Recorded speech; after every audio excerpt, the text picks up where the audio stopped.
Hello दोस्तों, very good morning all of you. स्वागत है आपका एक नए चैप्टर में। आज जो है हम एक नया चैप्टर शुरू करने जा रहे हैं जिसका नाम है डिमांड।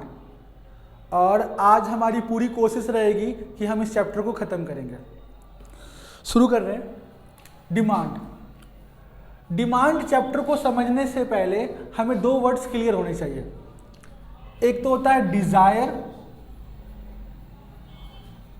और एक वांट और एक demand.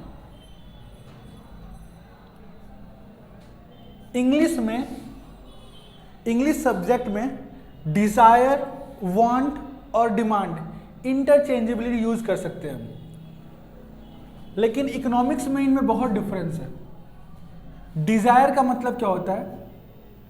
Mayor a wish to have a commodity.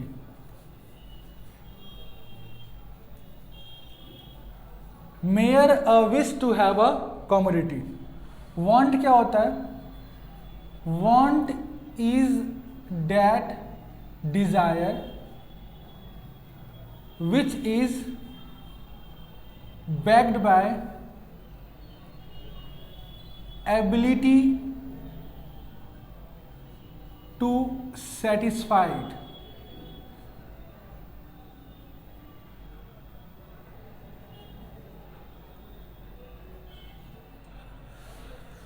जैसे क्या है, डिजायर का मतलब क्या है? Mere a wish to have a commodity.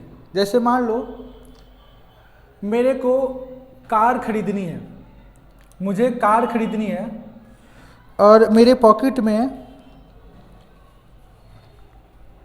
ये 1000 रुपये का नोट है, तो ये क्या हो गया? डिजायर हो गया।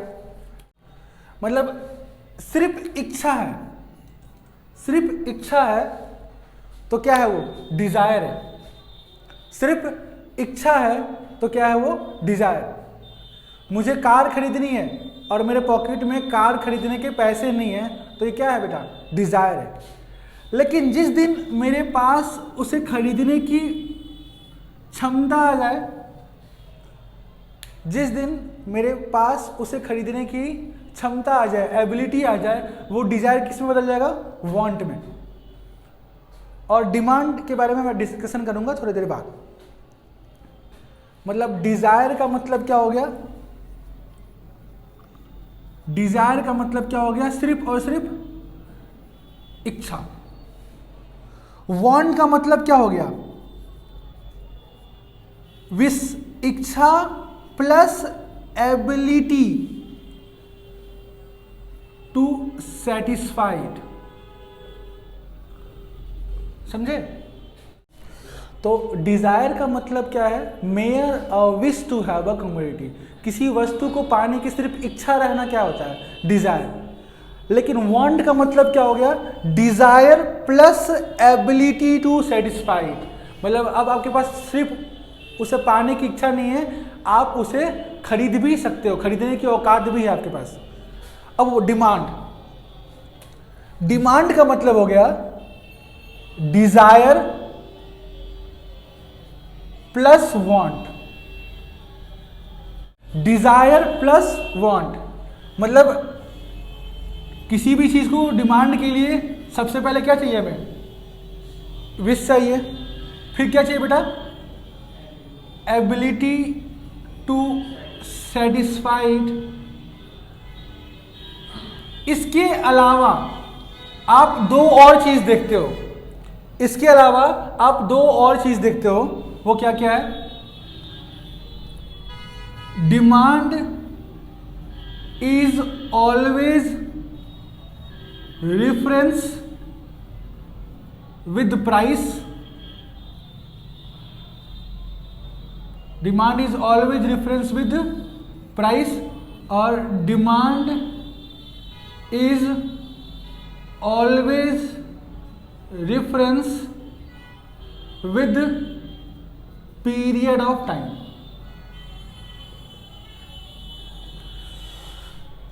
मतलब कि डिमांड किसे कहेंगे?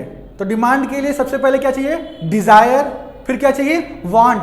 फिर इसके बाद पहला कंडीशन हो गया डिजायर, दूसरा हो गया वांट, तीसरा क्या है demand is always reference with price और demand is always reference with period of time. तो यहाँ पर मेन चीज क्या है प्राइस और यहाँ क्या है पीरियड ऑफ टाइम। अभी क्लियर करता हूँ क्या है। मतलब मेरे को कुछ सामान खरीदना है, तो सबसे पहले सामान खरीदने के लिए क्या चाहिए इच्छा चाहिए, फिर क्या चाहिए खरीदने की औकात चाहिए। इसके बाद मैं चेक करूंगा प्राइस उसका। अगर प्राइस ज्यादा होगा, प्राइस क्या होगा ज्यादा, तो डिमांड क्या होगा कम, और अगर प्राइस क्या होगा कम तो डिमांड क्या होगा ज्यादा ना जी। तो एक तो हम प्राइस देखते हैं, इसके बाद हम देखते हैं पीरियड ऑफ टाइम। जैसे मैं बोल रहा हूं अम्ब्रेला है, तो अम्ब्रेला सेम है, उसकी डिमांड चेंज होते रहती है। जैसे विंटर में सेम अम्ब्रेला कोई खरीदता है नहीं खरीदता है, लेकिन वही समर में या फिर रेनी सीजन में उसी अम्ब्रेला की डिमांड क्या हो जाती है ज़्यादा। यानी डिमांड जो है पीरियड ऑफ टाइम को भी अफेक्ट करता है। सेम चीज़ जैसे कि मान लो वुलन क्लॉथ्स है, सर्दियों के कपड़े हैं, उसकी डिमांड समर में क्या हो जाती है कम हो जाती है, लेकिन वही विंटर में उसकी डिमांड क्या हो जाती है ज़्यादा। तो demand is always reference to period of time. तो हमने सीख लिया डिमांड का डेफिनेशन, अभी डेफिनेशन में बनाऊंगा। डिमांड के डेफिनेशन में क्या क्या चीजें आनी चाहिए।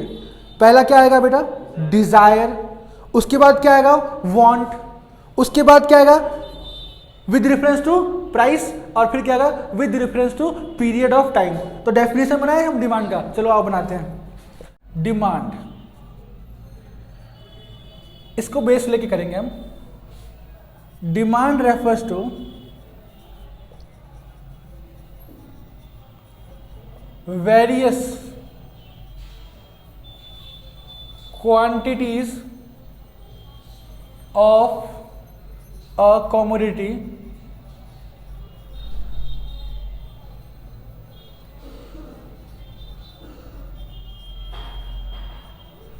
that a consumer is willing and able to buy at each possible prices during a period of time। ये मैंने डेफिनेशन लिखा डिमांड का। एक बार इसको डिटेल एनालिसिस करते हैं।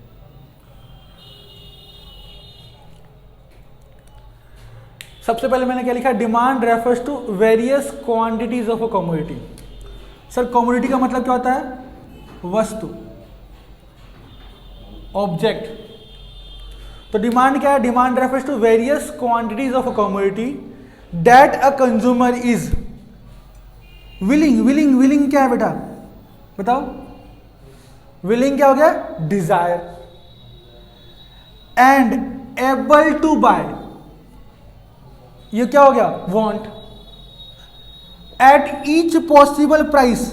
Demand is always reference to price during a period of time. यानी क्या हमने जो बोला था कि हमारे डेफिनेशन में डिजायर वांट प्राइस और पीरियड ऑफ टाइम आएगा, वो आया तो आ गया। तो मेरे साथ बोलो एक बार definition. Demand refers to various quantities of a commodity that a consumer is willing and able to buy at each possible prices during a period of time। एक बार और last. Demand refers to various quantities of a commodity that a consumer is willing and able to buy at each possible prices during a period of time। Willing का मतलब हो गया Dzire, able to bye का मतलब हो गया want, और demand जो रिफरेंस होता है, demand is always reference to price और demand is always reference to period of time. I hope demand का डेफिनेशन क्लियर हो गया। तो जब भी अगर एग्जाम में डिमांड का डेफिनेशन आता है तो आप डिजायर, वांट करके और डिमांड का डेफिनेशन लिख सकते हो। अब जो डिमांड होता है ये दो टाइप का होता है, या तो डिमांड होगा इंडिविजुअल डिमांड या तो होगा मार्केट डिमांड। डिमांड में भी of two types, individual demand और मार्केट डिमांड। अब सर सबका डेफिनेशन रखना पड़ेगा क्या? तरीका है, मैं बताता हूं आपको। डिमांड दो तरह का होगा, विजिबल है बेटा, विजिबल है? यस। इंडिविजुअल डिमांड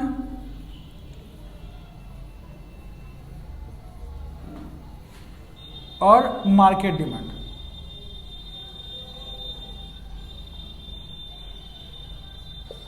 देखो समझने के लिए, अगर एक कस्टमर की डिमांड है, अगर एक कस्टमर की डिमांड है तो वो हो जाएगा हमारा इंडिविजुअल डिमांड। अगर एक कस्टमर की डिमांड है तो वो क्या है? Individual demand. बहुत सारे कस्टमर्स की डिमांड है तो क्या हो जाएगा? Market demand. अच्छा, पूरे कंट्री की डिमांड है तो उसे हम बोलते हैं एग्रीगेट डिमांड। क्या बोलते हैं? Aggregate demand. वो मैक्रो इकोनॉमिक्स का कॉन्सेप्ट होता है। अभी हम पढ़ रहे हैं माइक्रो इकोनॉमिक्स। तो हमें जो मार्केट डिमांड है, यहाँ पर लिमिटेड लोगों की बात होती है, लिमिटेड पर्सन, ठीक है, 4 to 5 पीपल, ओके। क्योंकि अगर हम पूरे लोगों की डिमांड, सारे लोगों की डिमांड बात करने लगे तो क्या हो जाएगा बेटा? Aggregate demand. और वो माइक्रो इकोनॉमिक्स का कॉन्सेप्ट नहीं है, वो किसका है? मैक्रो इकोनॉमिक्स का कॉन्सेप्ट है। तो यहां पर इंडिविजुअल डिमांड्स और मार्केट डिमांड, ये वाली बात आप स्किप कर सकते हो। अच्छा, अब डेफिनेशन की बात है। सर कोई तरीका बताओ कि डेफिनेशन याद ना करना पड़े। तो एक बार आओ, individual demand refers to various quantities of a commodity that a consumer is, या फिर यहां लगा दो individual consumer, consumer is willing and able to buy at each possible prices during a period of time. मतलब यहां पर अगर आप दो जगह पर चेंज करते हो तो हमारा डेफिनेशन क्या हो गया? कंप्लीट। मतलब डिमांड का डेफिनेशन आपने याद किया और उसी डेफिनेशन से आपने इंडिविजुअल डिमांड का भी डेफिनेशन बना लिया। इंडिविजुअल डिमांड किसे कहते हैं? Individual demand refers to various quantities of a commodity that individual consumer is willing and able to buy at each possible prices during a period of time. Clear है? Sir market demand के लिए भी कुछ ऐसा तरीका है क्या? हाँ है, यहां लगा दो market demand. Market demand refers to various quantities of a commodity that, अब यहां थोड़ा सा चेंज कर देना, यहां लगा देना all the consumer, all the consumers. अब ऑल द कंज्यूमर्स लग गया तो ग्रामर में यहां क्या लग जाएगा? Are willing and able to buy at each possible prices during a period of time. समझे? अरे भैया अगर एक कस्टमर की डिमांड है तो इंडिविजुअल डिमांड, बहुत सारे कस्टमर की डिमांड है तो मार्केट डिमांड। और डिमांड का डेफिनेशन, डिमांड का जो डेफिनेशन है उसमें आप इंडिविजुअल लगा दोगे तो इंडिविजुअल डिमांड हो जाएगा, मार्केट लगा दोगे तो मार्केट डिमांड हो जाएगा। और हल्का सा ग्रामेटिकल चेंज करना है। आई hope this point is clear. Okay, change in quantity demand और चेंज इन डिमांड में अंतर क्या है? तो अगर प्राइस के कारण, अगर प्राइस के कारण डिमांड बढ़ता है या घटता है तो उसे हम बोलते हैं change in quantity demand. Change because of price. अगर प्राइस के कारण, अगर प्राइस के कारण डिमांड बढ़ता है या घटता है तो उसे हम क्या बोलते हैं, चेंज इन क्वांटिटी डिमांड। लेकिन अगर प्राइस के अलावा कोई और रीजन है और उस कारण से डिमांड बढ़ रहा है घट रहा है तो उसे हम बोलेंगे चेंज इन डिमांड। सर और रीजंस कौन से हो सकते हैं? बहुत सारे रीजन हो सकते हैं, 5 रीजन है ऐसे। जैसे इनकम बढ़ गया, कस्टमर का इनकम बढ़ गया। अब कस्टमर का इनकम बढ़ गया तो डिमांड तो बढ़ा देगा वो। कस्टमर को कोई चीज पसंद आ गया, पसंद आ गया तो डिमांड बढ़ जाएगा, घट जाएगा। पसंद नहीं है तो डिमांड घट जाएगा। तो मतलब अगर प्राइस के अलावा कोई और रीजन है और उस रीजन से डिमांड बढ़ रहा है घट रहा है तो उसे क्या बोलेंगे हम, चेंज इन डिमांड। लेकिन प्राइस के कारण डिमांड बढ़ रहा है और घट रहा है तो उसे क्या बोलेंगे हम, चेंज इन क्वांटिटी डिमांड। तो यहां लिख लो, change because of other factors except price. Price के अलावा कोई और रीजन से डिमांड बढ़ रहा है या घट रहा है तो उसे हम क्या बोलेंगे, चेंज इन डिमांड। और चेंज इन क्वांटिटी डिमांड किसे बोलेंगे, प्राइस के कारण डिमांड घट रहा है या बढ़ रहा है तो change in quantity demand. I hope this point is clear. ठीक है, अब आओ फैक्टर्स affecting individual demand।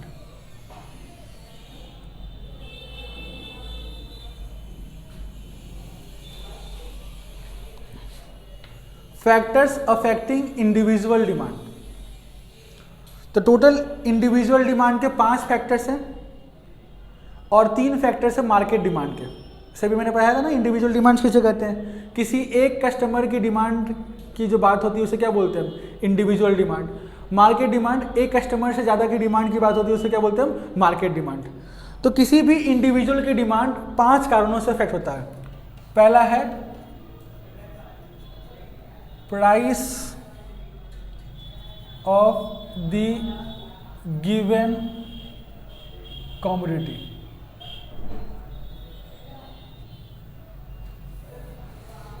क्यों हो गया?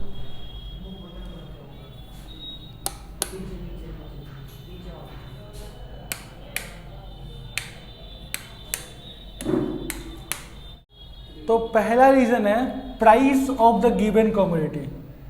किसी भी चीज की प्राइस बढ़ेगी तो डिमांड क्या होगी जी, कम होगी, और प्राइस घटेगी तो डिमांड क्या होगा, ज्यादा। तो प्राइस और डिमांड में कैसा रिलेशन है, इसे हम बोलते हैं इनवर्स रिलेशन है। तो आप जब एग्जाम में आएगा तो आपको डिफाइन करना पड़ेगा। आप ऐसे डिफाइन करना, when price of the commodity rises its demand falls, and when price of the commodity falls its demand rises. There is inverse relationship between price and demand of a commodity. When price increases, demand decreases. When price decreases, demand increases. There is inverse relationship between price and demand. तो मैं लिखवा नहीं रहा हूं definition को। दूसरा चीज है price of related goods.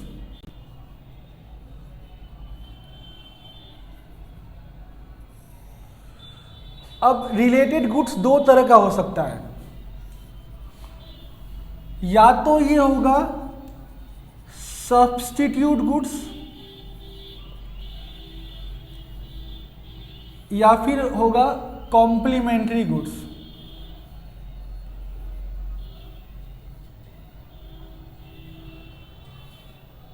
Sir substitute goods किसे कहते हैं, वैसा गुड्स जो एक दूसरे के प्लेस पे यूज होता है, used in place of each other.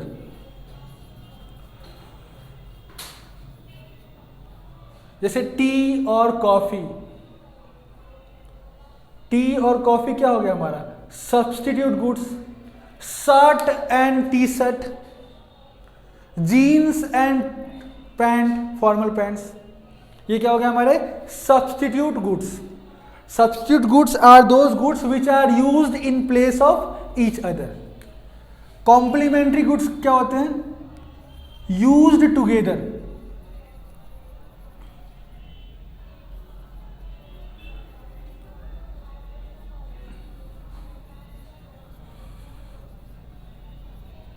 जैसे कि यहां पर एग्जांपल था टी और कॉफी, यहां पर हो गया कार एंड पेट्रोल,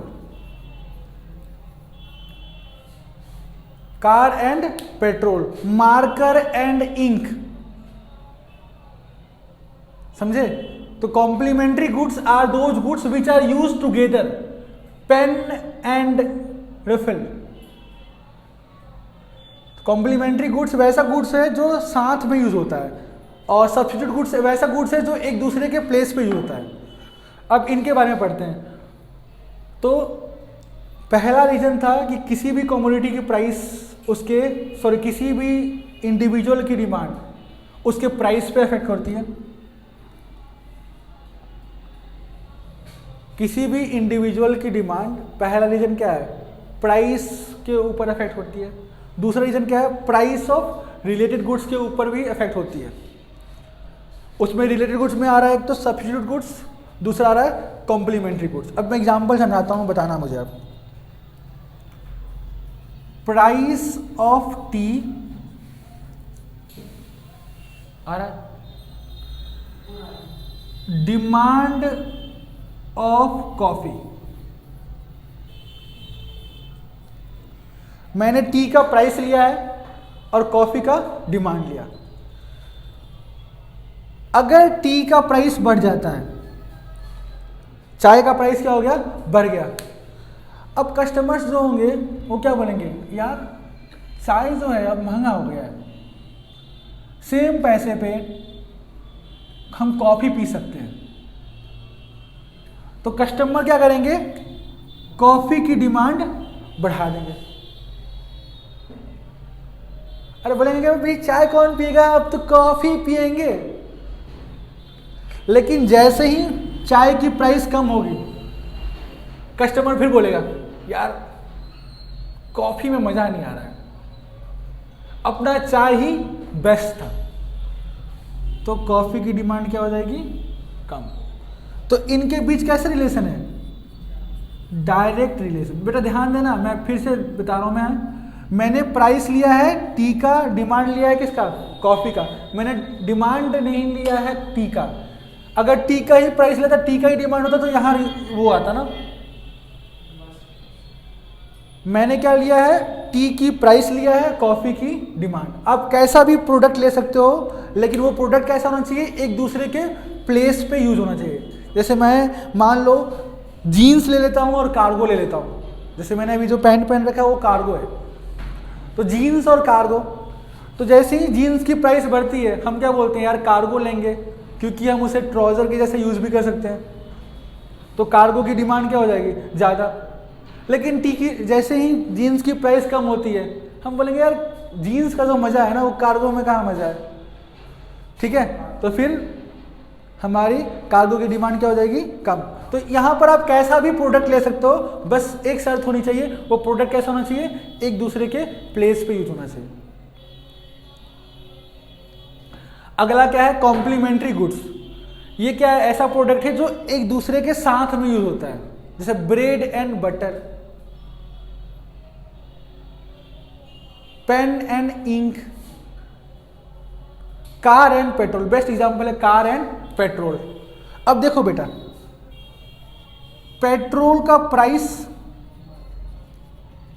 और कार की डिमांड, फिर से मैंने लिखो, प्राइस किसका लिया है?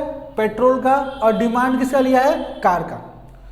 अब मुझे बताओ, पेट्रोल 100 रुपये से 200 रुपये लीटर हो गया, तो इसका कहीं ना कहीं इम्पैक्ट किसके, कार के डिमांड में पड़ेगा, जरूर पड़ेगा। कार की डिमांड क्या हो जाएगी, कम। लेकिन पेट्रोल की प्राइस कम हो गई तो कार की डिमांड क्या हो जाएगी, ज़्यादा। अब एक बच्चा बोला सर जो पेट्रोल, जो कार 10 लाख का खरीदेगा वो पेट्रोल का पैसा नहीं पे कर सकता है। कर सकता है भाई, मैं एक जनरल में ले रहा हूँ चीज़ों को, कि कहीं ना कहीं ये उसकी डिमांड को अफेक्ट करता है। तो पेट्रोल की प्राइस बढ़ेगी तो कार की डिमांड कम होगी, पेट्रोल की प्राइस घटेगी तो कार की डिमांड बढ़ेगी। कैसा रिलेशन है बेटा इसमें, इनवर्स रिलेशन है। तो याद रख लेना, आप याद रख लेना, सब्स्टिट्यूट गुड्स में कैसे रिलेशन है, डायरेक्ट रिलेशन है, और कॉम्प्लीमेंट्री गुड्स में कैसे रिलेशन है, इनवर्स रिलेशन है। तो ये 2 पॉइंट्स हो गए। तीसरा पॉइंट है हमारा इनकम। क्लियर है पॉइंट्स, ये आपको क्लियर है?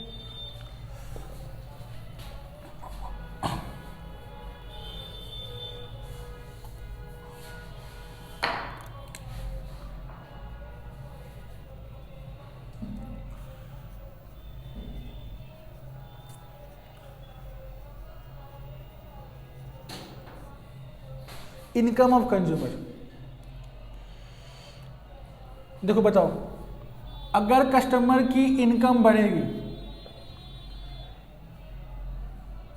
कस्टमर की अगर इनकम बढ़ती है तो डिमांड भी क्या करेगा, बढ़ा देगा। इनकम घटेगी तो डिमांड भी क्या हो जाएगी, घट जाएगी। ये था किसकी बात, नॉर्मल गुड्स की बात हो रही है। किसकी बात हो रही थी, नॉर्मल गुड्स की। कुछ एक्स्ट्रा बात बताना चाहता हूं मैं।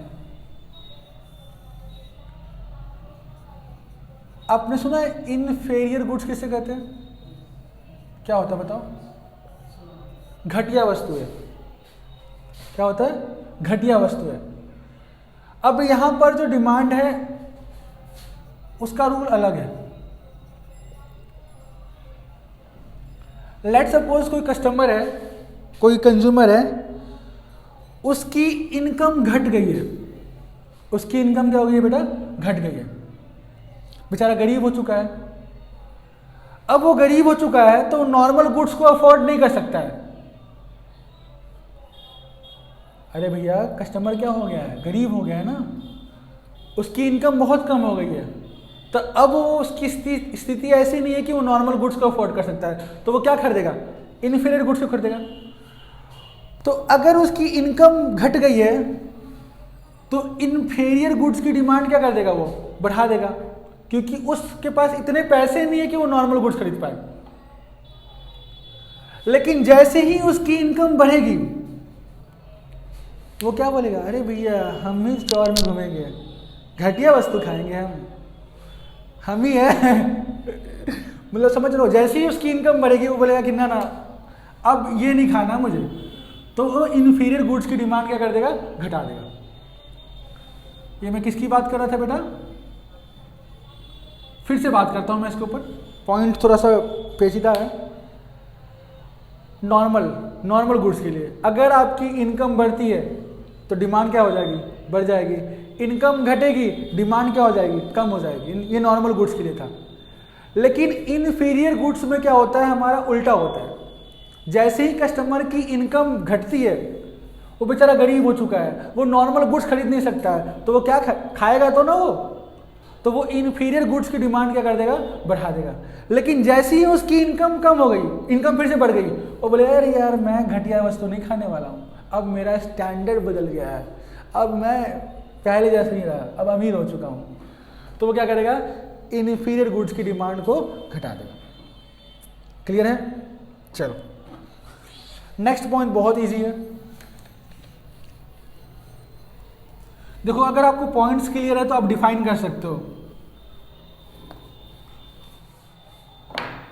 फोर्थ पॉइंट क्या है हमारा, टेस्ट एंड प्रेफरेंसेस।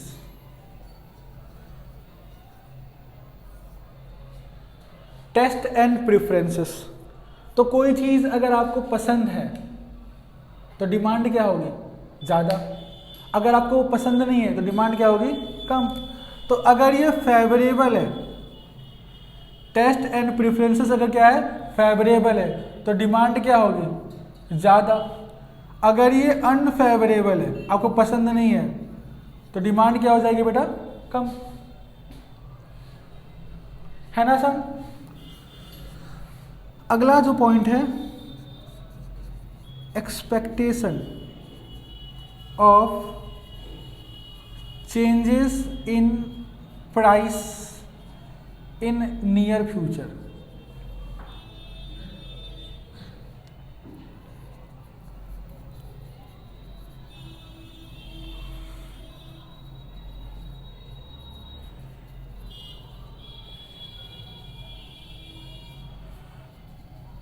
देखो जी, फ्यूचर में लग रहा है कल टमाटर की प्राइस बढ़ेगी, तो उसकी आज की डिमांड पे क्या इफेक्ट होगा। सोचो सोचो सोचो, कल टमाटर का प्राइस बढ़ेगा, कल टमाटर का प्राइस बढ़ेगा, मम्मी क्या बोलेगी, एक काम करो, जाओ मार्केट जाओ, जितने टमाटर है ले आओ, पूरा फ्रिज भर लूँगी, क्योंकि कल से प्राइस क्या होने वाला है, बढ़ने वाला है। यानी आज आज आज टमाटर की डिमांड क्या हो जाएगी, बढ़ जाएगी। यानी फ्यूचर में अगर प्राइस बढ़ने वाला, देखो मैंने क्या लिखा है, फ्यूचर में प्राइस और डिमांड उसकी आज की। तो अगर फ्यूचर में प्राइस बढ़ने वाला है, मम्मी बोलेगी कि जाओ जाओ जल्दी जाओ मार्केट, रुका क्यों, वीडियो बना रहे हो तुम, जाओ मार्केट, जाओ जाओ मार्केट और टमाटर लेके आओ। मेरे को भी जाना पड़ेगा अभी। लेकिन अगर फ्यूचर में प्राइस घटने वाली है, फ्यूचर में अगर टमाटर की प्राइस घटने वाली है, तो हम क्या बोलेंगे, रुको जरा, सब्र करो, टमाटर की प्राइस घटने दो, तब डिमांड बढ़ाएंगे। तो इसकी डिमांड आज क्या हो जाएगी, कम। तो आई होप ये पांचों पॉइंट्स क्लियर है। किसी भी इंडिविजुअल के डिमांड्स को 5 फैक्टर्स अफेक्ट करते हैं। पहला फैक्टर क्या था, मेरे साथ बोलना, price of the goods, price of the given commodity. दूसरा क्या था, प्राइस ऑफ रिलेटेड गुड्स। तीसरा क्या था, इनकम ऑफ कंज्यूमर। चौथा क्या था, टेस्ट एंड प्रेफरेंसेस। और पांचवा है expectation of changes in price in near future. फिर से, price of the given commodity, price of related goods, इसमें 2 आता था, सब्स्टिट्यूट गुड्स और कॉम्प्लीमेंट्री गुड्स। तीसरा था इनकम ऑफ कंज्यूमर। चौथा था टेस्ट एंड प्रेफरेंसेस। और पांचवा था expectation of prices in changes in price in future. ठीक है, ये 5 कारण है। अब इसी तरह हमें मार्केट डिमांड के फैक्टर्स पढ़ने हैं। तो ये जो 5 पॉइंट पढ़े, ये 5 पॉइंट तो सेम है, कुछ एडिशन है इसके अलावा, तो मैं वो लिखवाता हूँ, आ जाओ। तो अगला जो कॉन्सेप्ट है हमारा, उसे बोलेंगे हम फैक्टर्स अफेक्टिंग मार्केट डिमांड। देखो बेटा, इसमें जो 5 पॉइंट जो हमने पढ़ा ना, वो 5 पॉइंट सेम है। एक बार जल्दी लिख लेते हैं। पहला क्या था, price of the given commodity. दूसरा क्या था, जल्दी बताओ यार, तंग मत करो। Price of related goods. और इसमें क्या क्या था बताओ, कॉम्प्लीमेंट्री और सब्स्टिट्यूट्स। तीसरा था income of consumer. Fourth point है हमारा taste and preferences. Fifth point क्या था, expectation of changes in price in near future ना जी। अब इसके अलावा 2 पॉइंट और ले लो। 6, size and composition of population। और एक ले लो हमारा डिस्ट्रीब्यूशन ऑफ इनकम। ये 2 पॉइंट जल्दी समझा देता हूं मैं।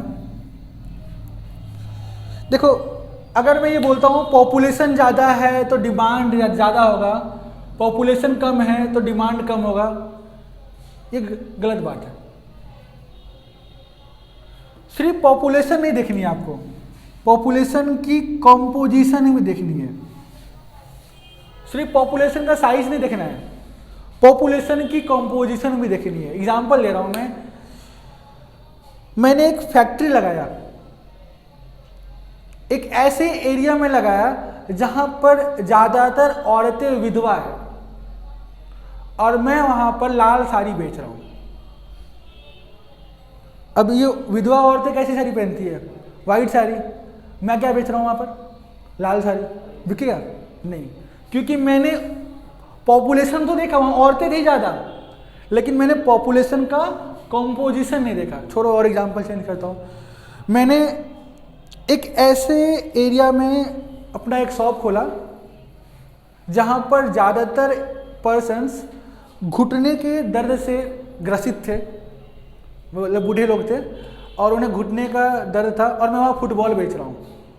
भैया वो चल नहीं पा रहे हैं, लेकिन मैं बेच कर रहा हूँ वहाँ पर फुटबॉल। तो आपको पॉपुलेशन के साथ साथ क्या देखना है उसका? पॉपुलेशन का कंपोजिशन भी। तो पॉपुलेशन ज़्यादा है तो डिमांड ज़्यादा है, पॉपुलेशन कम है तो डिमांड क्या होगी? कम। ये बात सच है, बस आपको उसका क्या देखना है, उसके साथ साथ कंपोजिशन भी चेक करना है कि पॉपुलेशन में किस टाइप के लोग रहते हैं। ठीक है बेटा? अच्छा, अगला है डिस्ट्रीब्यूशन ऑफ इनकम। अगर इनकम इक्वली डिस्ट्रीब्यूटेड है, सबकी इनकम बराबर है, सबकी इनकम क्या है बेटा? बराबर है, तो डिमांड क्या होगी? ज्यादा। हर इंसान लाख रुपए कमा रहा है, अरे सब ऐश करेंगे। लेकिन अगर वो इक्वली डिस्ट्रीब्यूटेड नहीं है, नॉट इक्वली डिस्ट्रीब्यूटेड, तो रिच की डिमांड क्या होगी? रिच की डिमांड ज्यादा होगी और पुअर की डिमांड क्या हो जाएगी? पुअर की डिमांड हो जाएगी कम ना जी। अगर आपका इनकम इक्वली बटा हुआ है, सबकी इनकम बराबर है, तो डिमांड क्या होगी बेटा? ज्यादा होगी ना।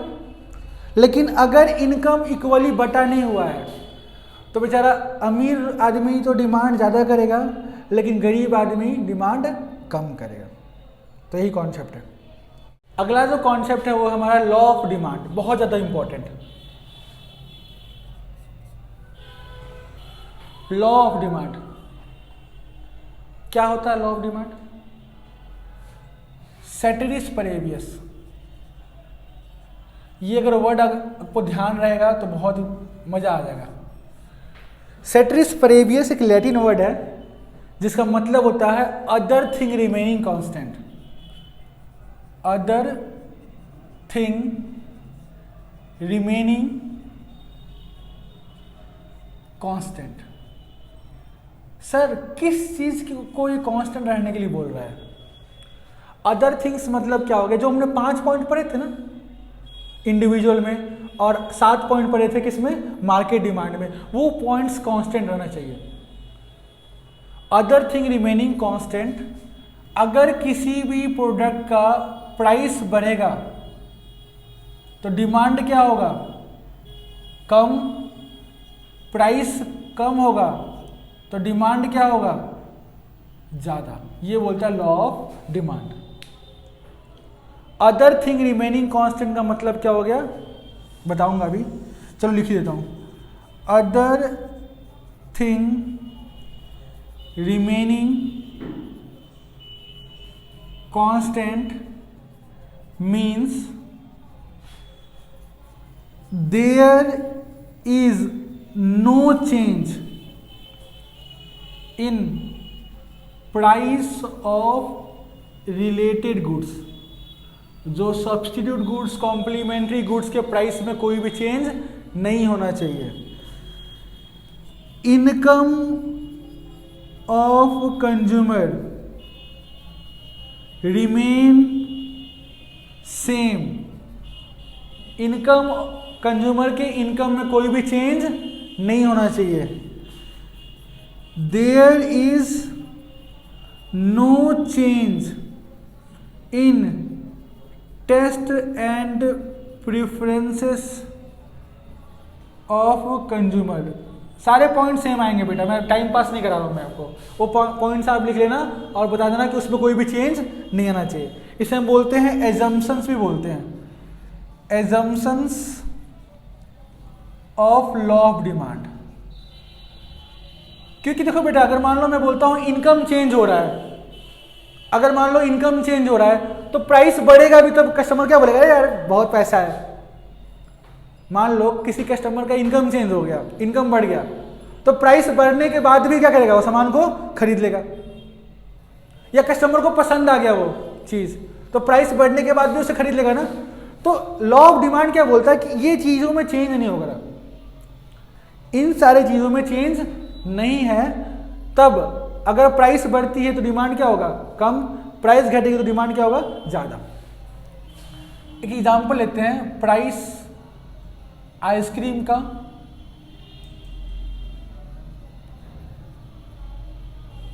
और डिमांड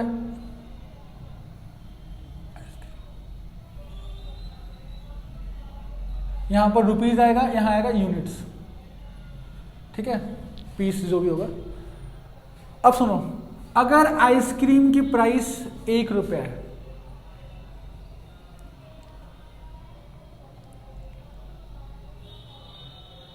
तो आइसक्रीम का डिमांड क्या है, 5 रुपया, 5 कस्टमर,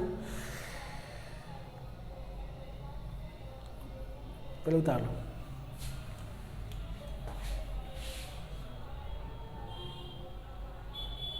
चलो, अगर आइसक्रीम का प्राइस 5 रुपए है तो कस्टमर डिमांड कर रहा है 1।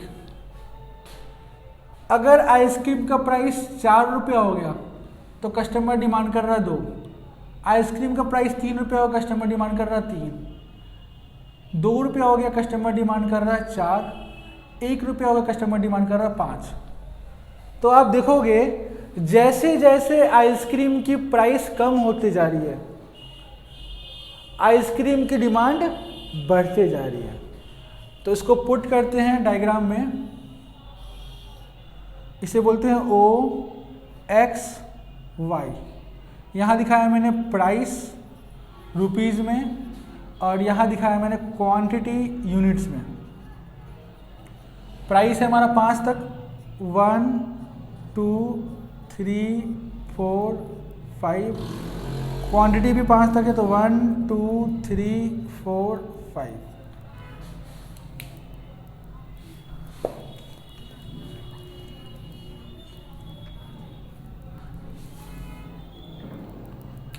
प्राइस 5 पे डिमांड कितनी है, 1। 5 पे डिमांड है हमारी 1। 4 पे डिमांड कितनी है, 2। प्राइस 4 पे डिमांड कितनी है, 2। देखो यहाँ, अब बताओ मुझे प्राइस 3 पे डिमांड कितनी है, 3। तो प्राइस पे आ जाओ 3, डिमांड पे आ जाओ 3। प्राइस 2 पे डिमांड कितनी है, 4। प्राइस 2 और 4। हल्का जूम कर देना बेटा। प्राइस 1 पे डिमांड कितनी है, 5। देखो फिर से, 5 रुपया प्राइस था, डिमांड कितना है, 1। प्राइस पे गया, प्राइस ये वाला 5 यहाँ पर प्राइस है, लेकिन डिमांड कितना 1, तो मैं 1 पे गया। प्राइस 4 रुपया है, डिमांड 2 है, तो 4 के बराबर में गया और 2 से मिलता जुलता यहाँ। प्राइस 3 पे डिमांड 3 है, प्राइस 2 पे डिमांड 4 है। तो अब देखोगे ऐसा कुछ डायग्राम है, ये है डिमांड का।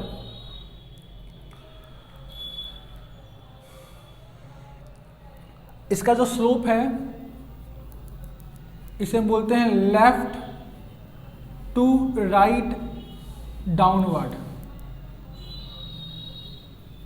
लेफ्ट टू राइट डाउनवर्ड का मतलब क्या हो गया, लेफ्ट से राइट की तरफ जा रहा है और गिरता हुआ जा रहा है। क्यों? अगर रीजन क्या है इसका, तो इसका रीजन क्या है, प्राइस एंड डिमांड में कैसा रिलेशन है, इनवर्स रिलेशन है। तो यही है लॉ ऑफ डिमांड आपका। बस इस चैप्टर का एक और कॉन्सेप्ट बचा हुआ है, लास्ट कॉन्सेप्ट है वो खत्म करूंगा, फिर हमारा चैप्टर खत्म हो जाएगा। तो I hope this point is clear. आप exception of law of demand पढ़ लेना खुद से, इंपॉर्टेंट है। Exception of law of demand क्या होता है, कहाँ कहाँ लॉ ऑफ डिमांड नहीं लगता है। जैसे मैं बता दूं आपको, कोई गुड्स नेसेसिटी है, तो मान लो मुझे प्यास लगा है, पानी पीना ही पीना है, दवा खाना है, तो वहाँ पर हम प्राइस नहीं देखते हैं, वहाँ पर हम ज़्यादा प्राइस में भी डिमांड कर लेते हैं। दूसरा है लग्जरी गुड्स। लग्जरी गुड्स में भी हम प्राइस नहीं देखते हैं, भैया आईफोन है, खरीदना है तो खरीदना है दिखाने के लिए। तो ये पॉइंट्स पढ़ लेना, आपको क्लियर हो जाएंगे। ठीक है, तो exception of law of demand में छोड़ रहा हूँ क्योंकि टाइम की मेरे पास शॉर्टेज है। नहीं, और 5-6 पॉइंट्स है।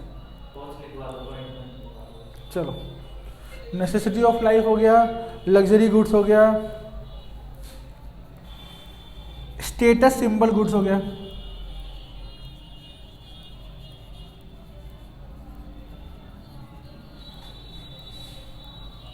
और क्या हो गया,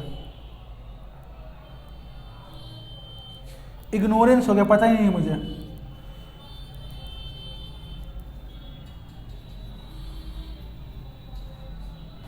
बस 4 पॉइंट लिखो, पता ही नहीं है मुझे प्राइस क्या चल रहा है, मैंने गलती से खरीद लिया।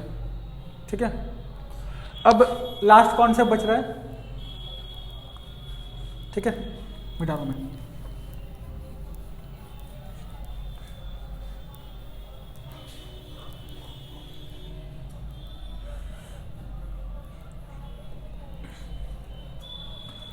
ये वाला कॉन्सेप्ट हमने पहले भी पढ़ा था, फिर से मैं पढ़ा रहा हूं मैं। चेंजेस इन क्वांटिटी डिमांड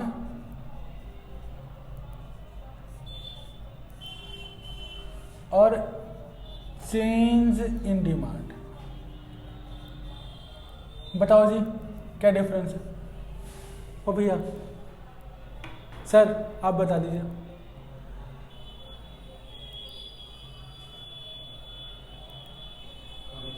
हाँ हाँ, पीछे पलट लिया। ओह, अभी जस्ट बताया था कि अगर प्राइस के कारण डिमांड में चेंज आ रहा है तो चेंजेस इन क्वांटिटी डिमांड हो गया। प्राइस के अलावा कोई और रीजन है तो उसे क्या बोलते हैं? Change in demand. तो फिर से लिख दे रहा हूं मैं, due to change in price, और इसे क्या बोलते हैं हम? Due to change in other factor. ठीक है,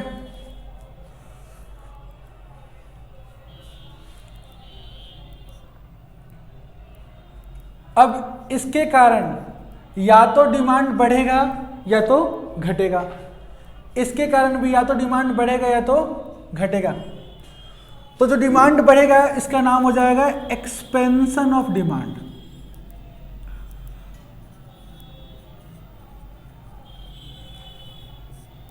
और अगर डिमांड घटेगा उसका नाम क्या हो जाएगा? Contraction of demand. यहां पे देखो,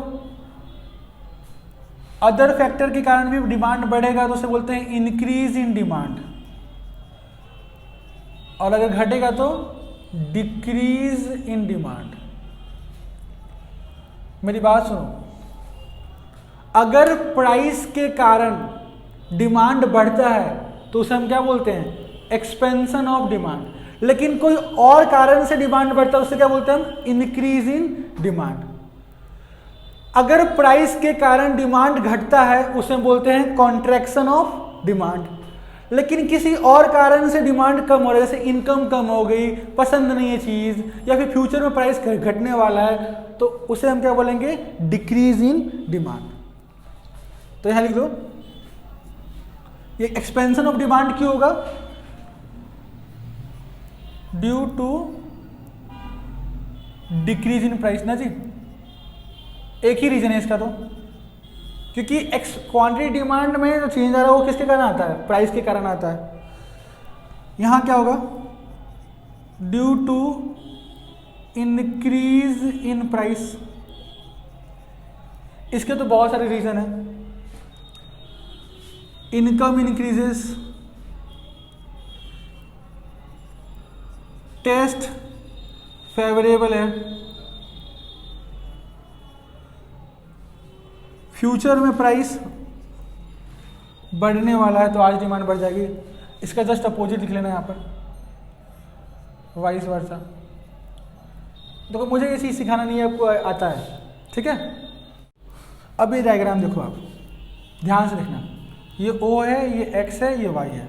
यहाँ दिखाते हैं हम क्वांटिटी, यहाँ दिखाते हैं हम प्राइस, ठीक है। प्राइस रुपीज़ में, क्वांटिटी यूनिट्स में। लेट्स सपोज 1 2 3 4 5, यहाँ भी 1 2 3 4 5, कोई दिक्कत। लेट्स सपोज प्राइस यहाँ है, डिमांड यहाँ है,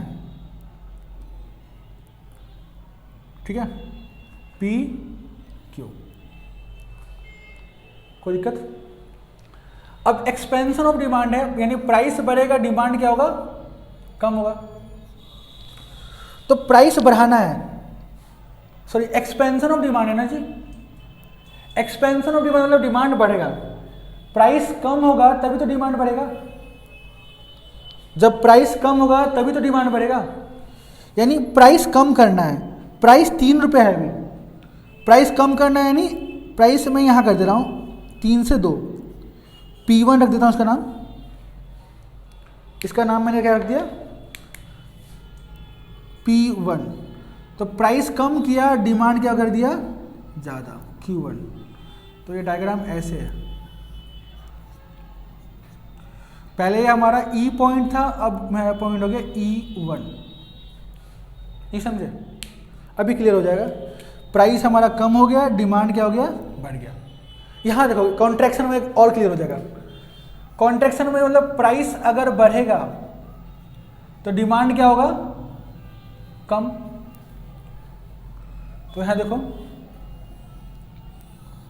OXY, quantity price, 1 2 3 4 5, 1 2 3 4 5। Let suppose ये था ऐसे, PQ, कॉन्ट्रैक्शन है, प्राइस को बढ़ाएंगे और डिमांड क्या करेंगे, कम। प्राइस को मैंने P से क्या कर दिया, P1 कर दिया, तो डिमांड क्या हो जाएगी हमारी, कम हो जाएगी, डिमांड होगी हमारी Q1। डिमांड कम होगी और प्राइस हमारी बढ़ गई, D। पहले हमारा कर्व था ये, अब हमारा कर्व हो गया E1। अरे समझ में नहीं आ रहा क्या आप लोगों को? तो इसे बोलेंगे हम एक्सपेंशन ऑफ डिमांड, इसे हम बोलेंगे कॉन्ट्रैक्शन ऑफ डिमांड। अब देखो इंक्रीज इन डिमांड बताता हूं मैं, ये OXY PQ, प्राइस में कोई चेंज नहीं है, कस्टमर की इनकम बढ़ गई अचानक से, तो वो डिमांड को बढ़ा देगा, Q1 कर देगा। तो पहले हमारा डिमांड कर्व था ये DD, अब नया डिमांड कर्व क्या हो गया, D1। मतलब प्राइस में कोई चेंज नहीं है, यहाँ पर तो लिखा था मैंने प्राइस में चेंज नहीं होगा, अदर फैक्टर, कस्टमर को चीज पसंद आ गया, डिमांड क्या होगी, बढ़ गई। सेम OXY, ये प्राइस था, ये क्वांटिटी था, अचानक से कस्टमर की इनकम घट गई तो डिमांड क्या हो जाएगा, घट जाएगा, Q1 हो गया। तो पहले डिमांड कब था हमारा, ये डी, अब हो गया हमारा D1। थोड़ा सा डायग्राम फिर से बना रहा हूँ, गलती हो गया।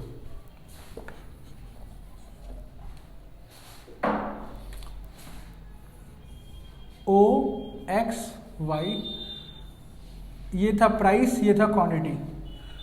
प्राइस में कोई चेंज नहीं है, कस्टमर की इनकम घट गई तो डिमांड का चेंज हो गया।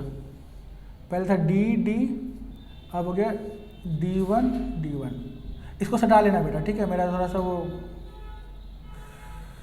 ठीक है।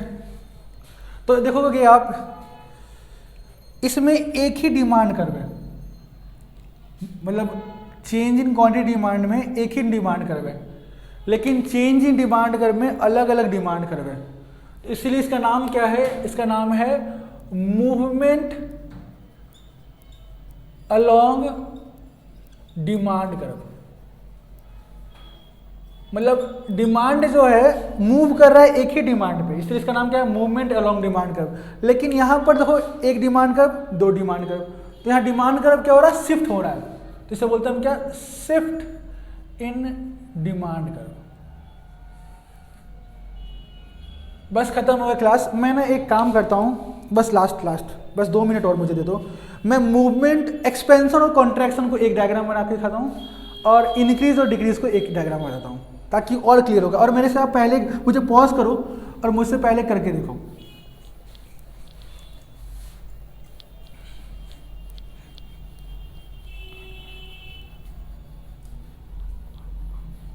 बस 2 मिनट और बस। जैसे ये देखो,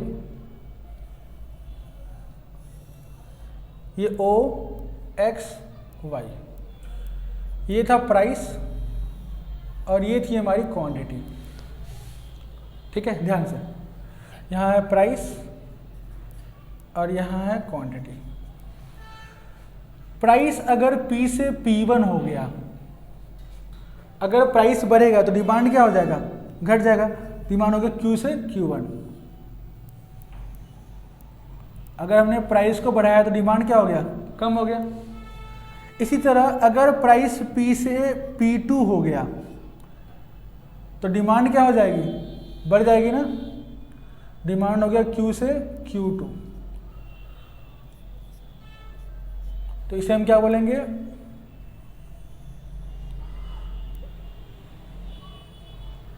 D। ये हमारा E1 E2। तो यहाँ पर हमारा एक्सपेंशन भी है और कॉन्ट्रैक्शन। यहाँ देखो ये कॉन्ट्रैक्शन है, डिमांड कम हो रहा है, और ये एक्सपेंशन, डिमांड बढ़ रहा है। इसी तरह OXY, प्राइस क्वांटिटी। प्राइस में कोई चेंज नहीं है, अचानक से कस्टमर की इनकम बढ़ गई तो डिमांड क्या कर देगा, बढ़ा देगा। इनकम घट गई, डिमांड क्या हो गया, कम कर दिया। सर इनकम ही क्यों ले रहे हो, और भी रीज़न ले लो, बहुत सारे रीज़न है, आप लेते रहो ना, मैं मेरे को टाइम नहीं है इतना। तो ये हो गया हमारा D, ये हो गया हमारा D1, इसे हम बोलेंगे D2। तो इसे बोलेंगे एक्सपेंशन, इसे बोलेंगे इंक्रीज, और इसे बोलेंगे डिक्रीज। तो ये चैप्टर पूरा खत्म हो गया। वीडियो पसंद आया तो कमेंट जरूर करना, और मिलते हैं नेक्स्ट वीडियो में।